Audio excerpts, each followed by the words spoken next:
Hello everyone, and welcome to my Young and Restless official. I hope everyone is having a wonderful day. Before we begin, please hit the subscribe button and give this video a thumbs up.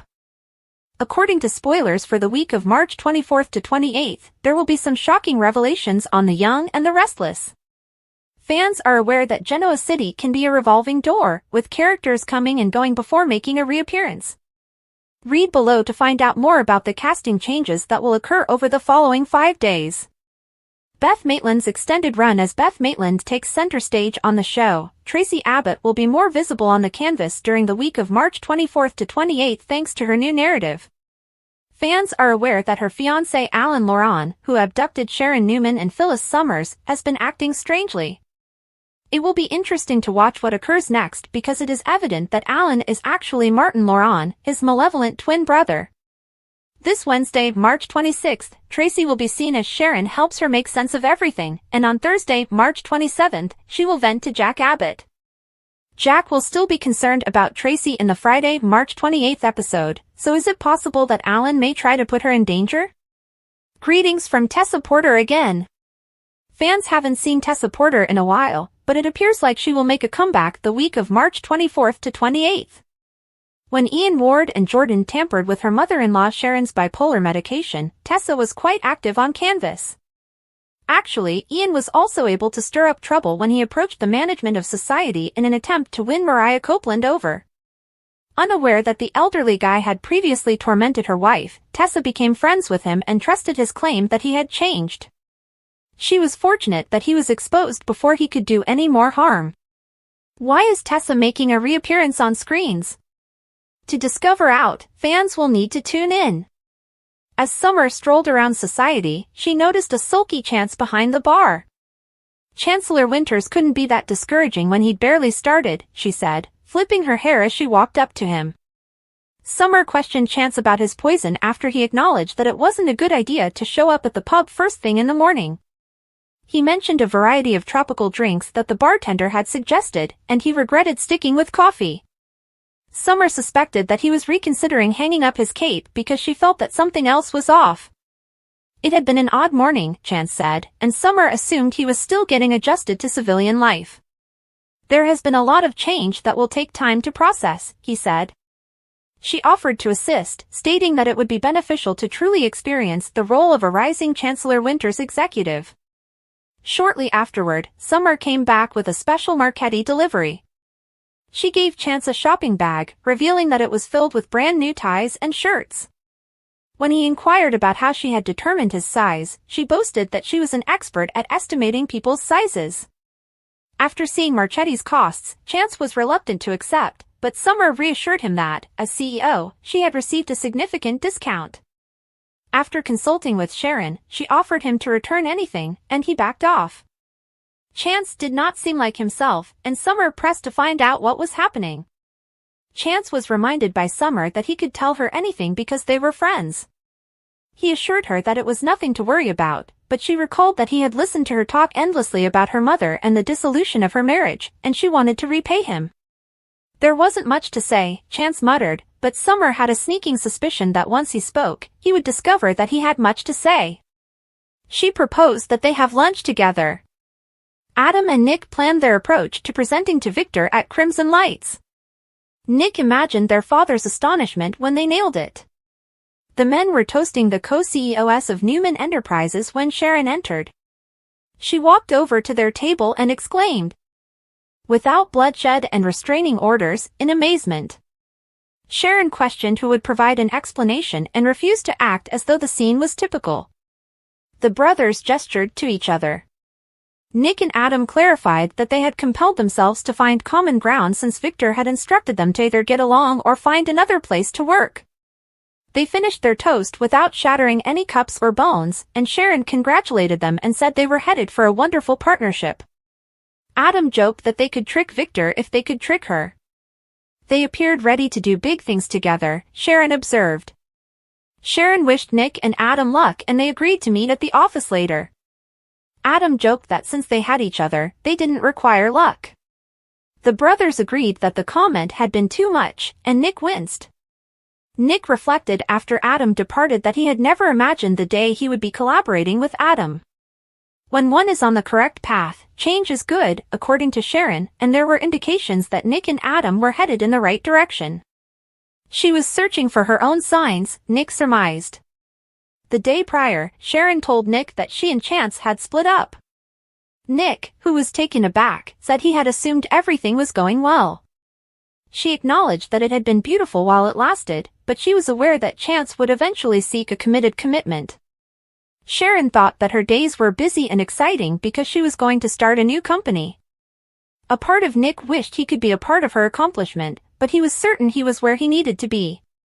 He felt Sharon wasn't giving herself enough credit, but she gushed that without Nick's assistance, she wouldn't have made it this far. He was excited to see her at the launch party in all her splendor and admired her for managing her business her way. Nick expressed worry about Sharon's ability to manage work and life, and he made a joke about how fortunate she was to have no choice but to give up her romantic life. Sharon was certain that love would find her again and vowed to never give up on it. She went on to say that she wasn't in a rush and that she would know when the proper man was available. Nick asked Sharon if she was certain that man wasn't Chance. Although Sharon acknowledged that Chance was entertaining, humorous, and nice on the eyes, she didn't want to repeat her previous mistakes by persuading herself that a relationship was more than it needed to be. She refused to settle for anything less, and she felt that she and Nick were fortunate to have experienced what it was like to have had the real thing. She declared that she was already enjoying the time of her life and looked forward to managing her business in the interim. With the launch coming up, Nick begged her to tell him everything she was working on, and she gladly complied. Ashley was astounded to see Cole seated at a table when she stepped onto the coffeehouse terrace. She recalled an instance in which he had attempted to persuade her to accompany him to Oxford.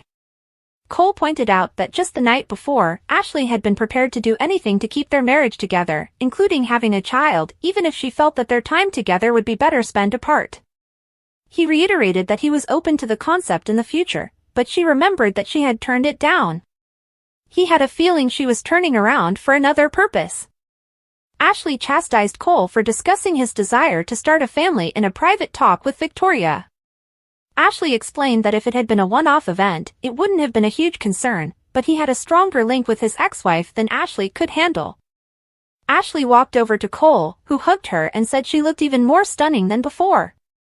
She wondered why he was back in town, thinking that it was a face she had never expected to see again. Ashley stated she was eager to hear about it, and Cole responded that it was complicated. Ashley thought everything turned out okay as Cole mentioned a sensitive family matter. He said he had heard she had recently gotten married, and she said it had not gone well. She acknowledged that she couldn't change the past, even though she wished things had gone differently. Ashley remarked that she wished he had had better luck and that it was never easy to end a relationship. Cole said he was certain Ashley had been too good for her ex, but he couldn't say he had. Victoria called Cole's name as she stepped onto the patio. Ashley highlighted the familial issue Cole had brought up, expressing astonishment that Victoria and Cole had stayed in contact. Victoria curtly thanked Ashley for respecting the privacy of the subject, assuming that Ashley had already been told it was confidential. Ashley bid Cole farewell with a hug before entering the coffee shop. Ashley wouldn't be the last to inquire about what was happening, Cole noted, and he didn't think he and Victoria could keep Claire a secret. Cole argued that revealing the truth to everyone was the first step in releasing them from Jordan's grip, despite Victoria's commitment to do everything it needed to protect their daughter's privacy. Victoria disclosed that Claire had requested that she and Cole stop going. According to Victoria, Claire had told herself that she didn't deserve their assistance because of everything she had said and done, and she felt a great deal of remorse and humiliation. Victoria emphasized that it didn't make sense to Claire that they cared for her when she loathed herself, even if Cole pointed out that Jordan had made Claire do those things. Victoria went on to say that Claire had discovered that it was unsafe to rely on anyone and that the harm could not be reversed in a single day. After being repeatedly told that she had been rejected, Victoria felt that Claire needed time and love.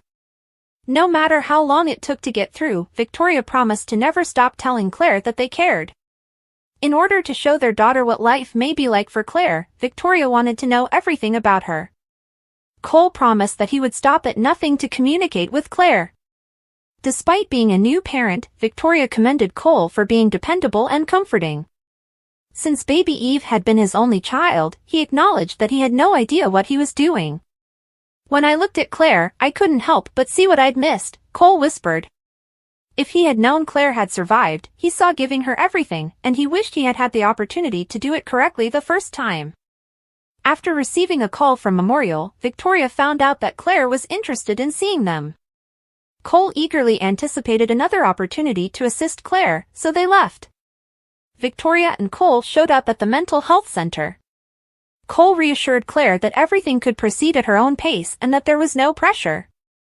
Claire insisted that she couldn't have them in her life and underlined that she hadn't altered her opinion. Victoria acknowledged that Claire's decision to call them back had likely been unsettling, but she assured them that they would always support her. Cole declared that he had never desired that and never would, despite Claire's repeated insistence that it was better for everyone to forget she was ever there. Cole proposed that Victoria and he observe a session so that they could hear Claire's thoughts in a secure setting. Claire wanted only one thing and would rather concentrate on her future. Claire revealed that she had already discussed it with Michael and her therapist. She also declared that she needed to confront Jordan in order to express her feelings to her aunt directly. Claire was adamant that she had to do it or else there would be no chance for her to recover and move on. She inquired as to whether Victoria and Cole could pull it off. Adam saw a jolt in Sally's step as he ran into her in the athletic club lobby.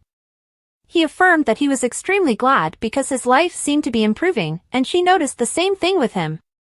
Although she had to delay their supper that evening for a valid reason, she claimed that hers was as well. He offered that he share his good news with her as she shared hers with him over lunch. Even though breakfast was the safest meal, Sally said during lunch that lunch was a better choice than dinner. "It depends on the evening before," Adam retorted, recalling that they had attended a number of provocative brunches and breakfasts. She said that after-dinner cocktails led to risk, such as dancing, when he asked her to educate him about the hidden dangers of feasts.